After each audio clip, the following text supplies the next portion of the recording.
Europe 1, il est 8h moins le quart, l'interview vérité. Thomas, vous recevez ce matin le comédien Reda Kateb. Reda Kateb à l'affiche aujourd'hui de Django, un film d'Étienne Comard qui raconte la vie du guitariste tzigane sous l'occupation. Bonjour Reda Kateb. Bonjour. Et bien déjà, pourquoi Django? Pourquoi lui? Pourquoi vous? Comment s'est fait cette rencontre-là?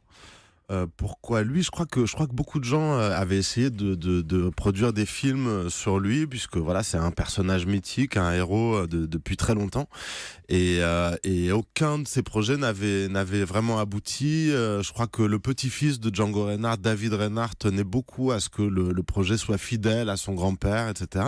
Et on a eu la chance, donc Étienne Comard et moi, d'avoir été choisis par eux pour pouvoir faire ce film. Pourquoi le moi film a obtenu le label du petit-fils. La famille valide ce film, le trouve très bien, très réussi. Le label Manouche. Oui, le label absolument. Manouche. Vous le connaissiez bien, vous, Django Reinhardt? C'était déjà une passion ou c'est une découverte pour vous? C'était une passion sans le savoir. C'est-à-dire que je le connaissais très peu. Je connaissais un petit peu sa musique, qui faisait partie de ma bibliothèque musicale. Mais je connaissais quasiment rien de sa vie. Comme la plupart des gens, je pensais qu'il lui manquait 2 doigts. Ouais. Alors en fait, c'est pas ça. Il s'est brûlé. En fait, il a des doigts.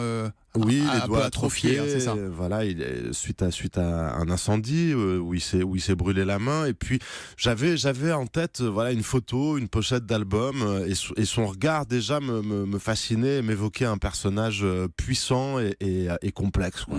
Alors il y a la guitare aussi. Vous avez dû apprendre à jouer. Je crois que vous avez mis 1 an de cours de guitare, c'est ça? Parce que ce sont vos mains qu'on voit jouer. Faut oser quand même. Jouer du Django Reinhardt et se faire passer pour Django Reinhardt quand on a 1 an de guitare. Pour jouer Jeux Interdits, ok, mais pour jouer Django Reinhardt... En tout cas, j'ai passé 1 an à apprendre à faire semblant d'être Django Reinhardt, et pour moi c'était inespéré comme occasion. C'est-à-dire que je suis fan de musique, j'adore la musique, j'attendais un rôle comme celui-là qui serait une forme de défi. J'adore la préparation lorsque je travaille, donc finalement tout ça a été réuni dans ce projet. Alors ce qu'il faut dire, c'est que ce film, c'est pas une biographie de Django Reinhardt. On est vraiment sur un zoom, sur une partie de sa vie, pas forcément celle qui lui est la plus favorable d'ailleurs. En tout cas, peut-être celle qui est la plus trouble, je dirais, et la plus complexe, quoi. Et c'est un segment de sa vie dans lequel on démarre le film sur Django qui est dans sa bulle d'artiste, dans sa bulle de musicien, un peu coupé du monde, dans un moment très difficile, puisqu'on est à Paris sous l'occupation en 43. Voilà. Et au cours du film, je dirais qu'il va ouvrir les yeux et prendre conscience de ce qui se passe autour de lui, pour sa communauté et pour les gens en France, quoi. Parce que les Allemands veulent le faire jouer, ils aiment beaucoup sa musique, et pendant longtemps, lui, il voit pas, ou il ne veut pas voir le danger. Ça dit quelque chose de la nature humaine face au danger, d'ailleurs. Ça va au-delà de Django Reinhardt, non? Ça nous interroge chacun. Oui, je pense que c'est fait pour ça, les films aussi. Ça a cette vocation-là. Et puis la musique peut totalement nous aveugler, et en même temps c'est un formidable élan de liberté. C'est aussi une chose qui nous relie au-delà des langues, au-delà des codes. Et finalement, Django, au début du film, même s'il joue aussi devant les officiers allemands, il joue sa musique, qui est la musique des tziganes, Qui est aussi sa façon à lui de résister face à l'oppression. Absolument. Vous êtes un artiste, vous aussi, Reda Kateb. Il s'engage, il se mobilise, il se lève de moins en moins, les artistes aujourd'hui. Pourquoi, à votre avis? Je ne sais pas s'ils se lèvent de moins en moins. Je pense que en tout cas, on les entend de moins en moins. Oui, moi je pense que les artistes ont vocation à résister par leur art, en fait. Et très souvent, lorsque j'entends des artistes dits militants, ou en tout cas voilà, se prononcer ou soutenir dans la politique intérieure, etc., c'est pas forcément les artistes que je préfère déjà. Et puis des fois c'est un petit peu une espèce de vitrine promotionnelle. Je pense que les uns les autres, on peut tous s'engager à notre manière, et pas forcément en prenant un haut-parleur et en criant des slogans, quoi. Quelles sont, vous, les causes qui vous font vous lever, par exemple?